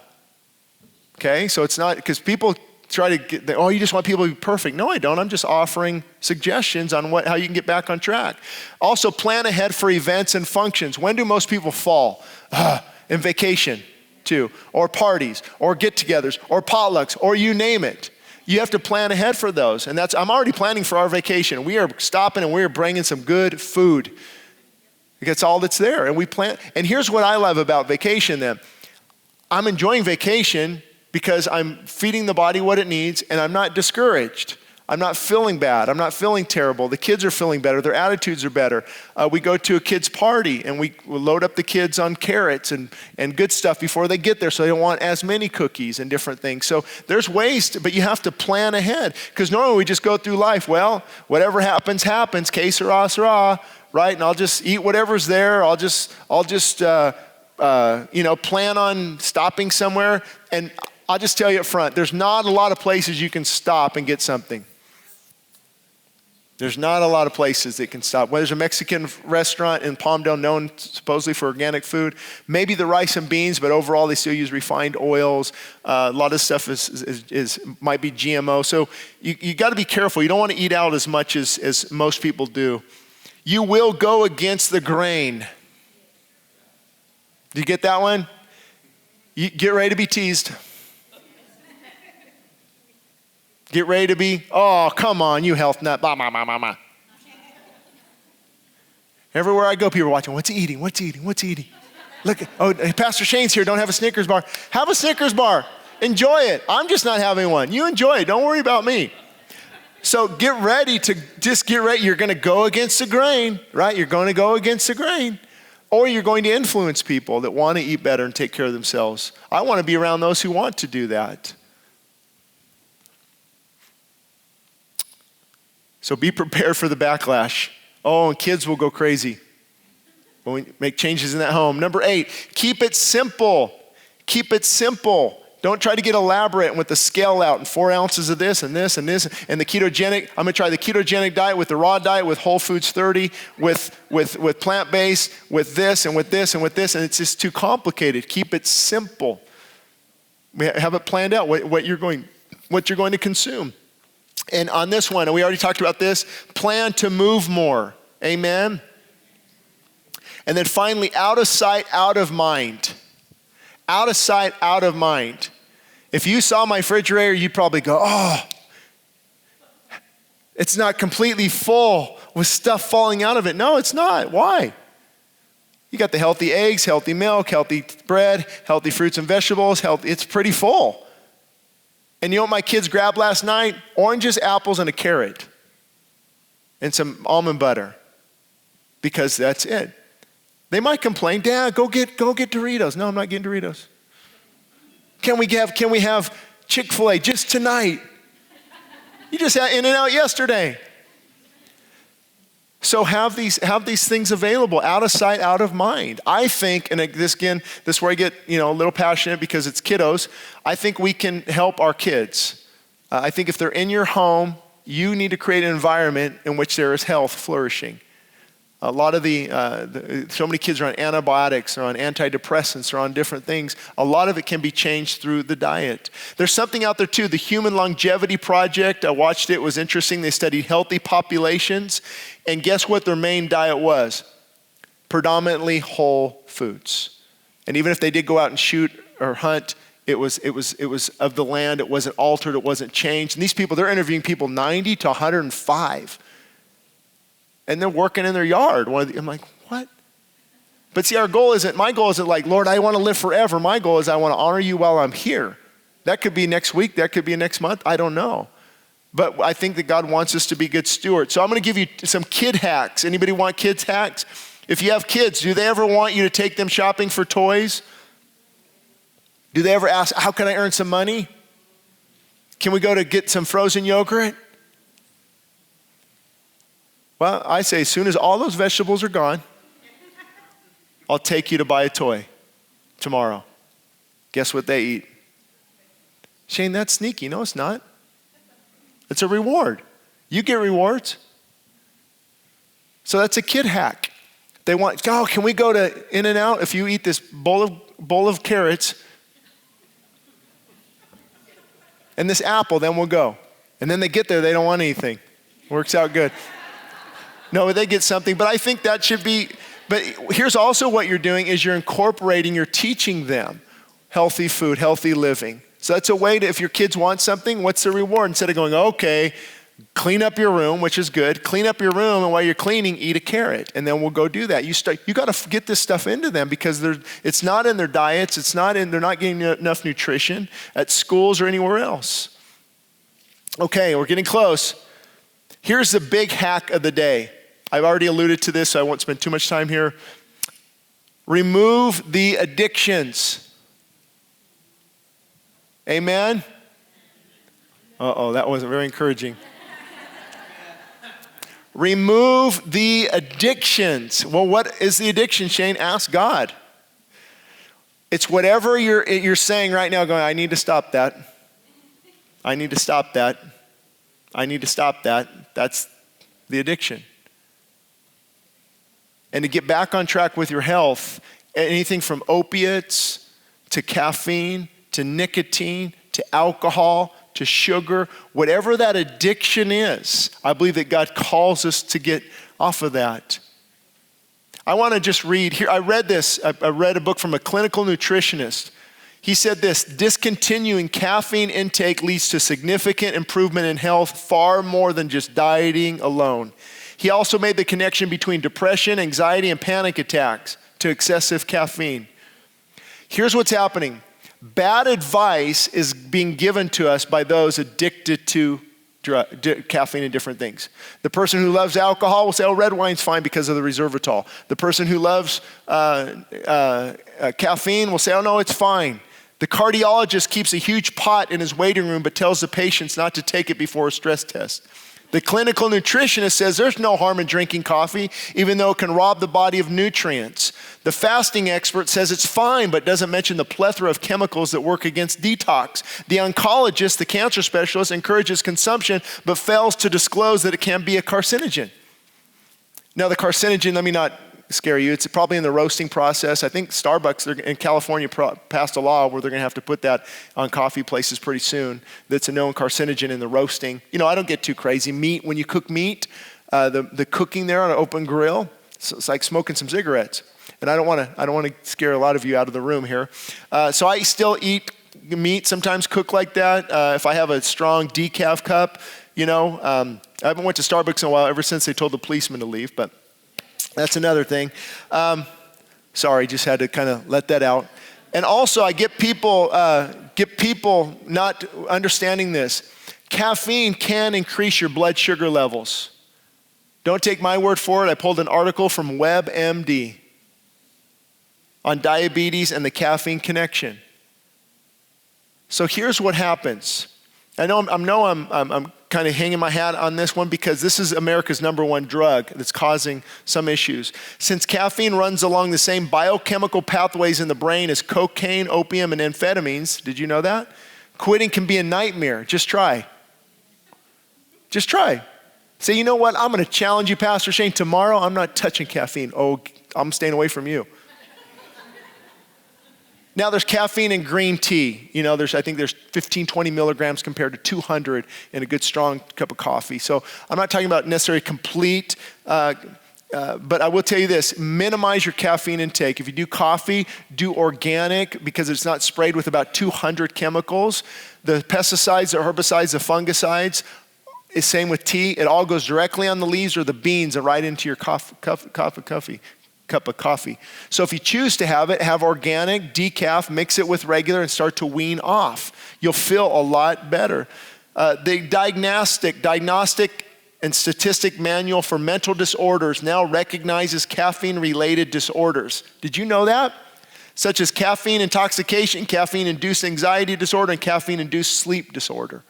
They recognize it. They will tell anxiety patients and certain mental illness patients, they will get them off of caffeine.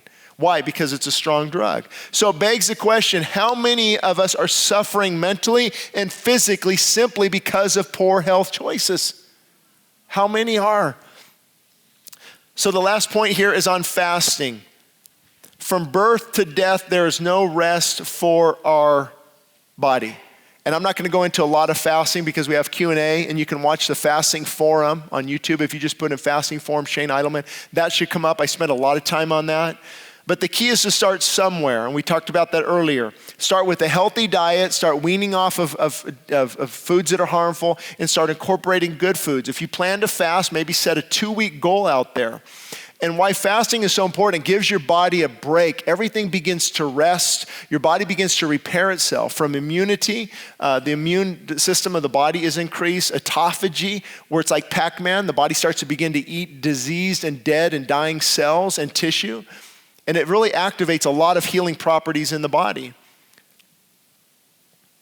Fasting doesn't kill us, overconsumption does, and consuming empty foods. Disease is often a problem of toxicity created by what we consume, ingest, or breathe, and fasting is a detox solution. Listen to this from Dr. J.H. Tilden. Think about this. After 55 years of sojourning in the wilderness of medical therapeutics, meaning after 50 years of being in the medical industry, I am forced to declare that fasting is the only reliable, specific, therapeutic eliminant known to man. I could sit here for an hour and a half and just tell you about the case studies, the results. What about Dr. Yuri Nikolves? He's a psychiatrist at the University of Moscow. He treated schizophrenic patients with water fast for 25 to 30 days. And then healthy eating. What were the results? 70% of his patients remained free from symptoms after the 6-year study. Type 2 diabetes. Inflammation, heart disease, high blood pressure, just about every single disease attributed to nutrient deficiency or toxic food is helped, is not cured. I would never say cure, but the disease is put at bay because the body begins to fight the way it should. Here's the thing about fasting, it's not a cure. All fasting does is it puts your body in a state to begin healing itself. Now all the energy, how much energy does your body use digesting food? 50% of your energy. So now all this energy can go to restoring and rejuvenating the body. We've heard of people, their ears, his hearing began to be better. His eyesight was better. Back pain's gone. Joint pain's gone. Arthritis gone. We know, and fasting is biblical. for spiritual reasons primarily. And I wish I could talk about that, but I'm going to direct you again to our website because I have about 12 sermons on fasting, the spiritual benefits of fasting. In a nutshell, I'll just tell you briefly. Jesus said that a certain evil spirit does not go out of a person except by prayer and fasting. Fasting applies pressure to the spiritual realm. Why is it so hard? Have you ever, okay, I'm going to pray for an hour. Why is that so hard, but watching Netflix for 3 hours not hard? Because it's a spiritual battle. There's a spiritual battle that takes place, not by might, not by power, but my spirit, saith the Lord. And society says, be yourself, embrace your longings, feed your desires.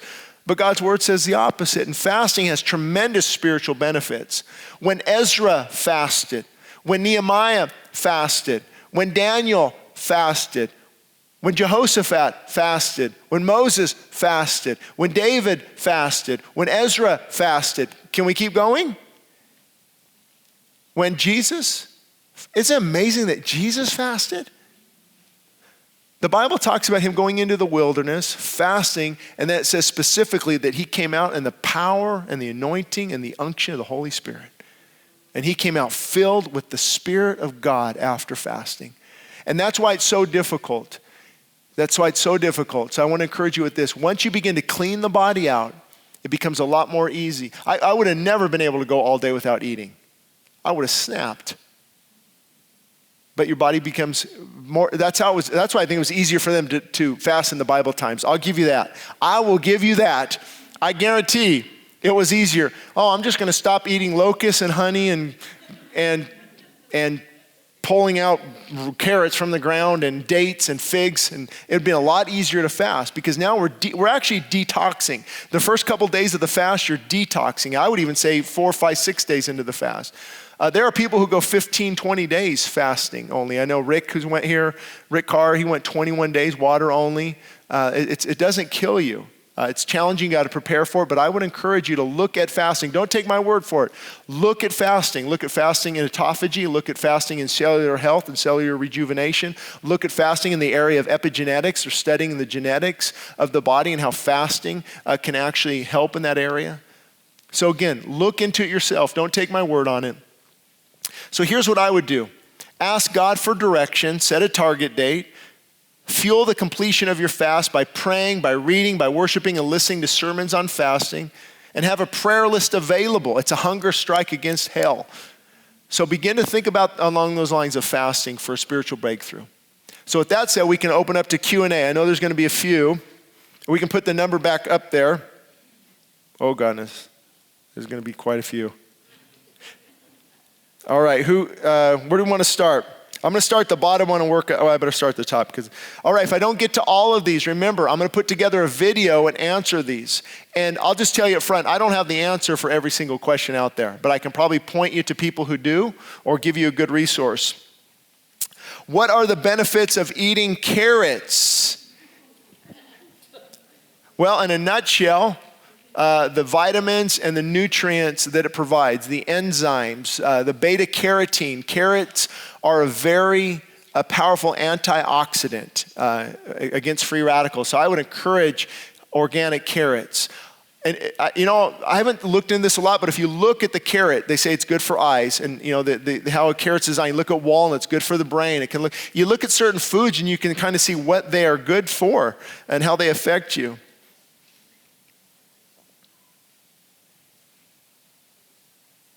Oh gosh, some of these are too long, guys. I'm sorry. How do you help kids who may be finicky and only want to eat chicken nuggets?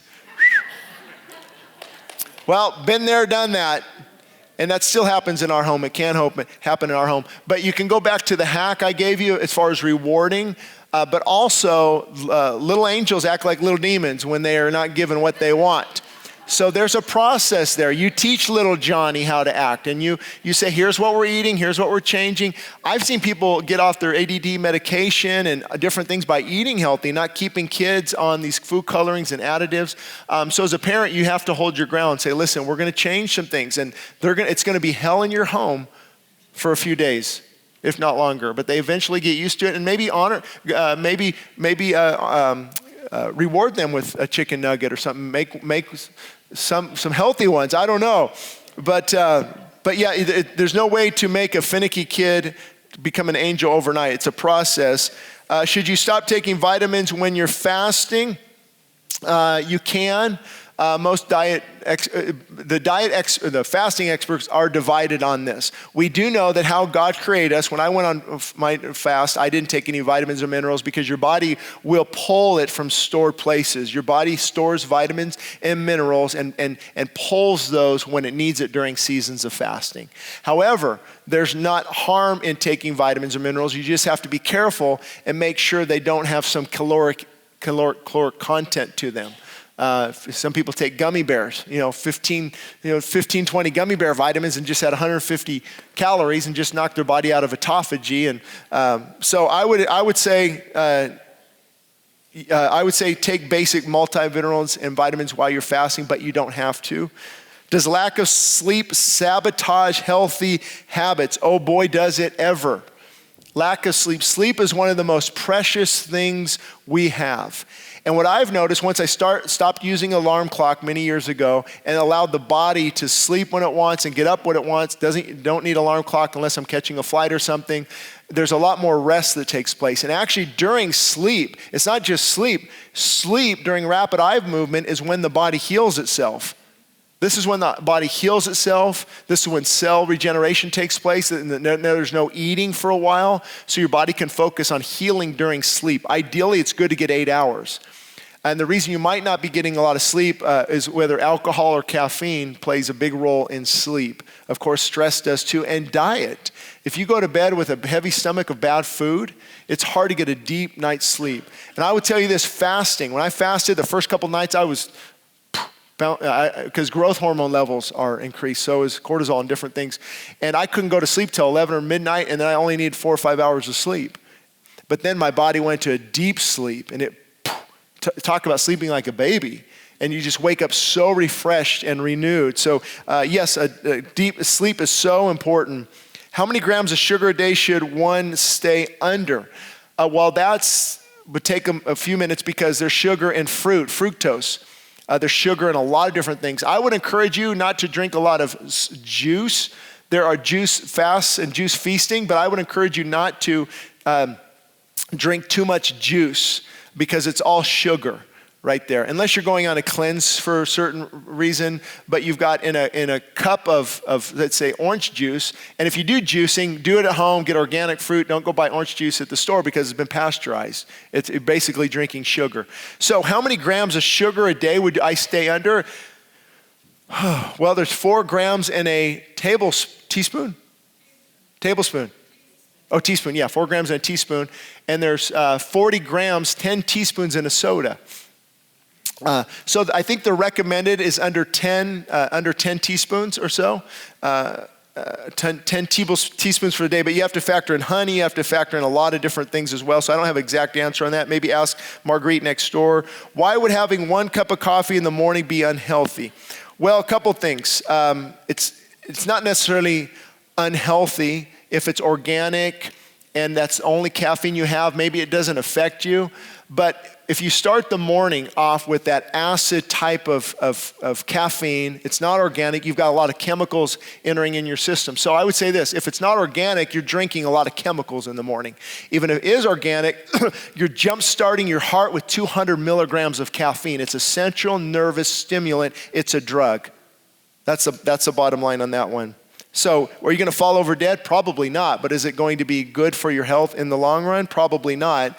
And most people that have a cup in the morning usually have caffeine later in the day as well.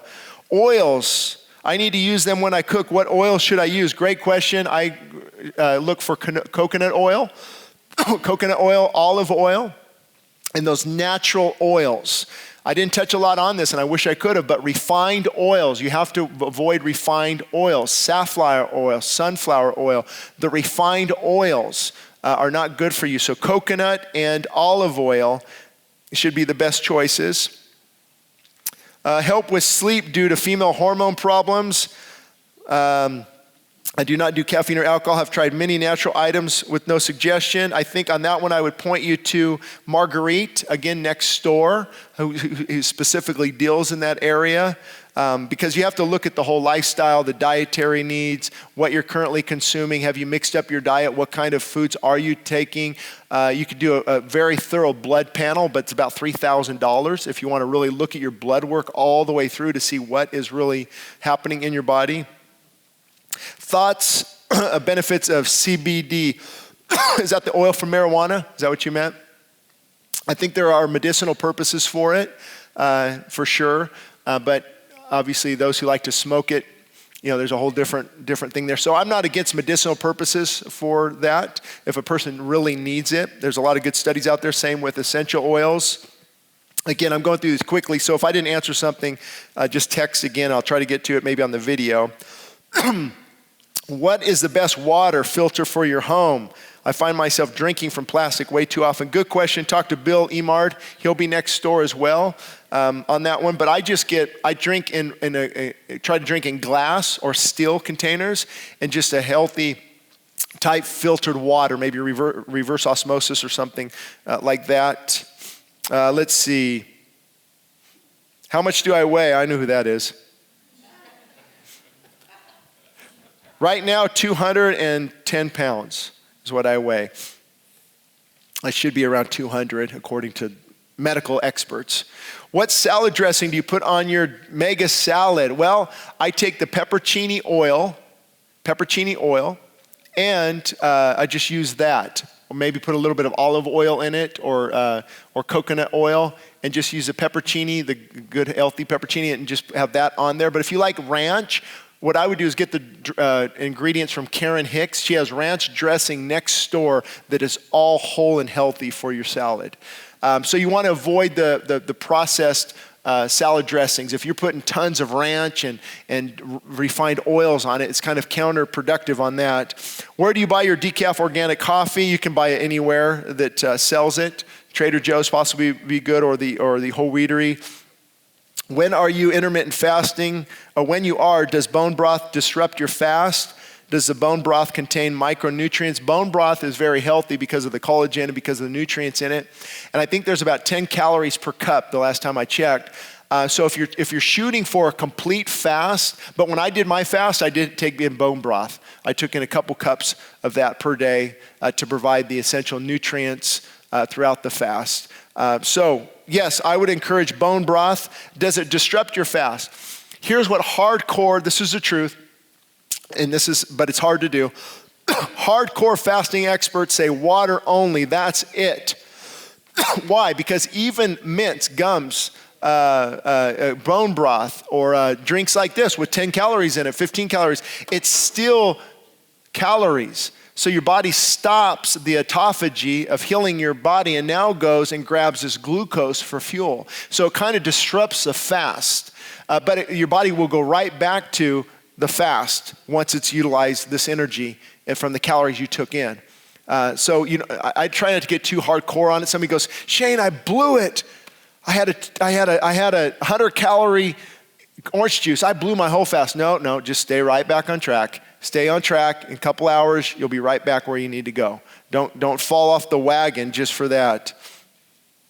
Can you share your opinions on lectins? So much hype out there about lectins in lentils, peppers, tomatoes, and more that it causes gut inflammation and is like a natural pesticide to ward off bugs.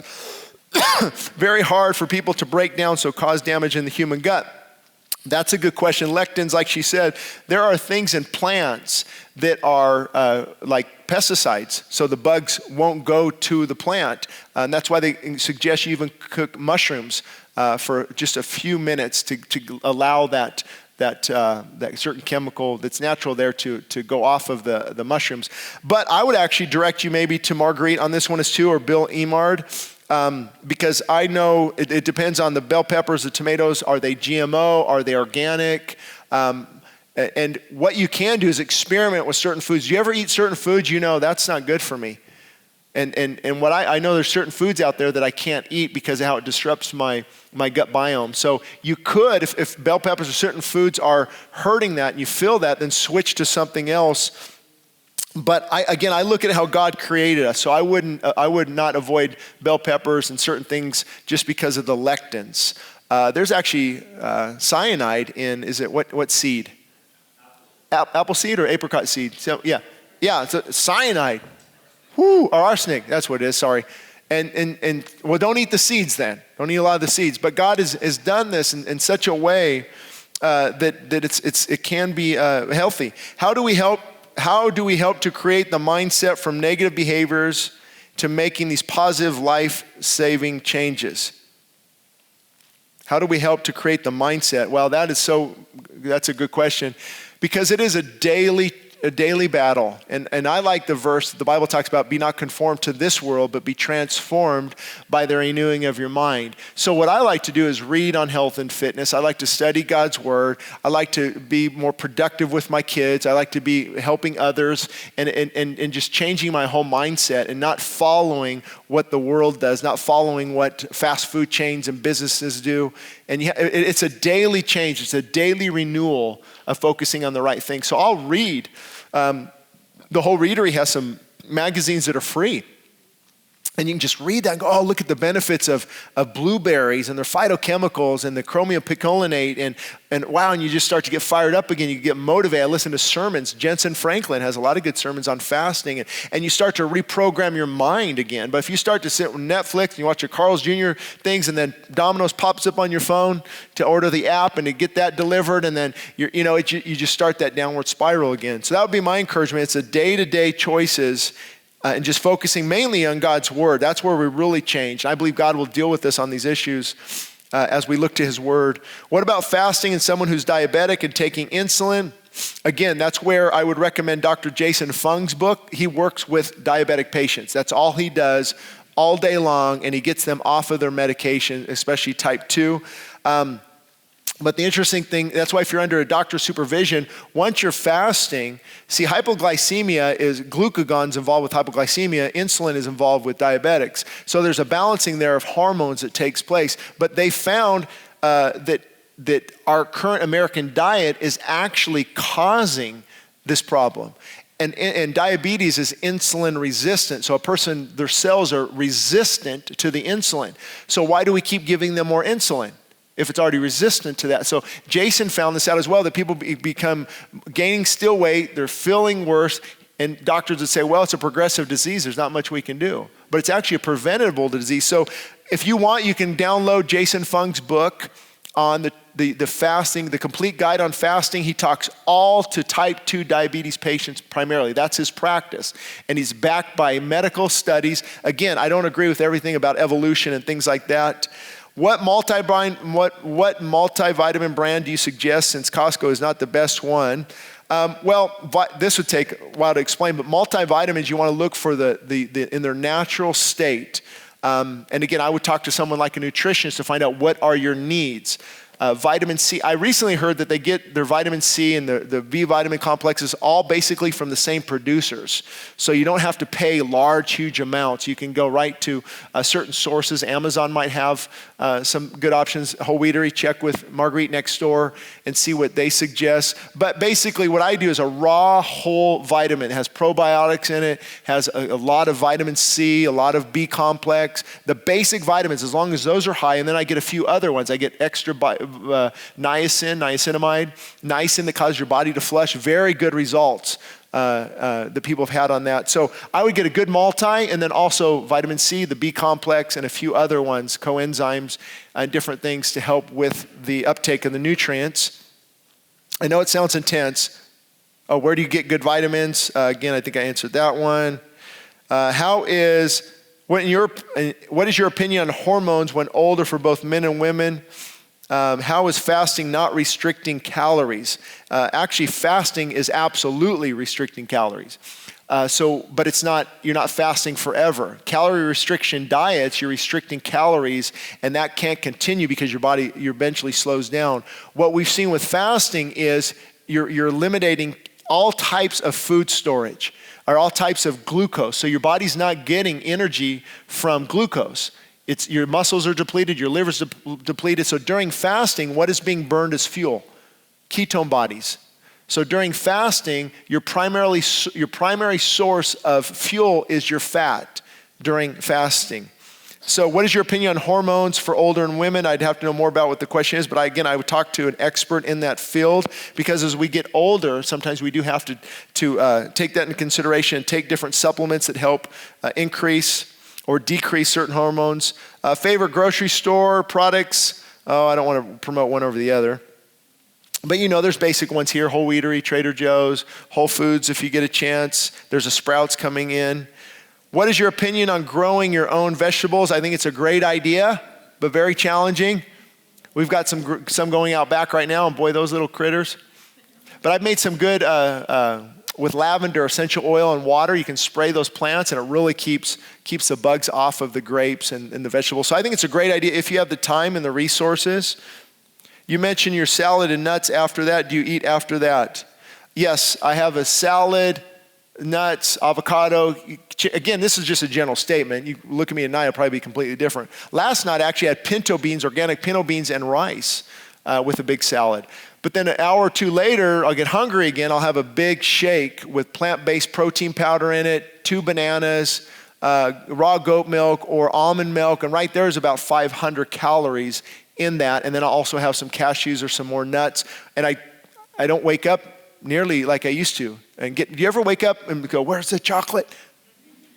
Where's the sweets? Where I got to eat again. See, this begins when you start to eat.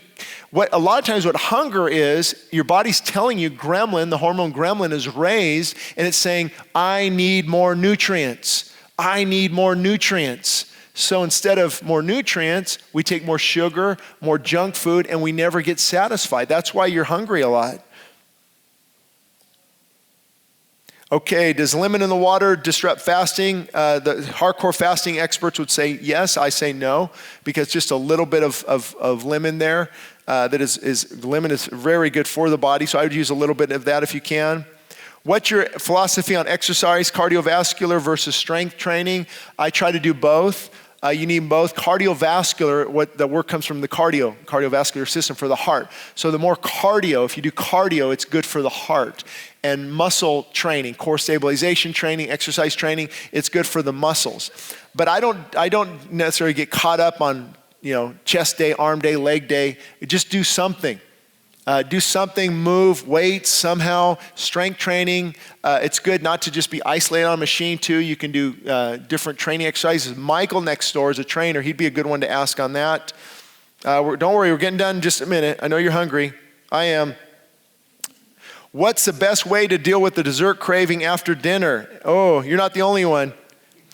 Now, I did talk about that though. Once I have that chocolate shake, to chocolate protein powder with the bananas and different things, to me it takes away my sugar craving for the evening because I'm craving something. And usually we don't have time to talk about where that comes from, but a lot of it is the body crying out for more glucose, more sugar, more of that nutrient. And caffeine earlier in the day through coffee, different things will actually increase your desire for sugar, if you can believe that. All right, no more questions. Oh, a few more. What brand vitamins do you recommend? The best kind is to talk to someone or do a little research online. I personally, if you're asking what I personally use, it's the Raw Organics by Garden of Life, but they're recently bought out by Nestle. But I emailed them, they said, we don't plan on changing our organic standard practices. It should be fine. Okay, we'll see. Whoops. We'll see, Nestle. What did you mean by cooking in stainless steel is better? Actually, cast iron. Cast iron is the best thing to cook in because when you cook in we love those things that are stick-free. Your eggs won't stick to it, but there's something called Teflon. And the plastics and different things, BPO and plastics, it'll actually it's saturated into your food. So I would remove those types of pots and pans, and just stainless steel is not bad either for holding water in it, but cast iron, and you can put a lot of oil on the cast iron and put it in an oven and let it bake for an hour and a half or so, and it'll really saturate those pots and pans so that nothing does stick to them, even though stuff still sticks stars. So I don't know if there's any truth to that. If you eat God-given food, do you still need vitamin supplements? Yes, because our soil's been depleted. And we don't get enough as it is. We need to increase that. Okay, any other questions coming in? Last chance. If you do have any more, let me know, and we will, I'll try to answer those on a short video. So with that said, we're gonna go next door for lunch. Anybody ready to eat a healthy lunch? And Sean's gonna give us testimony, and we're gonna get recipes and different things. But let me pray while you're getting up. Lord, we pray that you bless this food. I pray that it would nourish their body. Lord, and I pray that you would just, God, just give us wisdom in this area and how to better take care of our bodies. And we pray this in Jesus' name. Amen. Amen.